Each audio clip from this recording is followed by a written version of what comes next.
Namahagi ng family food packs ang DSWD para sa mga biktima ng shearline at nagdaang bagyong Ada. Kasama dito ang pagpapalawig ng Cash for Work program na ahensya para sa apektadong pamilya ng pag-aalboroto ng Bulkang Mayon.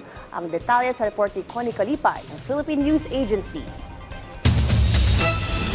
Naglaan ng Department of Social Welfare and Development sa Bicol ng 10,000 family food packs para sa mga residente ng Catanduanes na naapektuhan ng shearline at ng Tropical Storm Ada nitong unang bahagi ng buwan.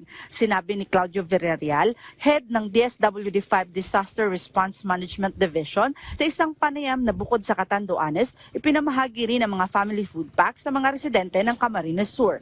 Dagdag pa ni Villarreal na ang tanggapan ng Bicol ay mayroong 140,785 family food packs na handa na para sa karagdagang tulong na sinusuportahan ng 16,200 family food packs mula sa Visayas Disaster Resource Center. Samantala, sinabi pa niya na ang mga apektadong pamilya kabilang ang mga malapit sa Mayon ay naka-enroll din sa Cash for Work program na tinatarget ang 1,323 benepisyaryo sa halagang 435 kada araw habang 79,000 pamilyang naapektuhan ng shearline ang makikinabang din.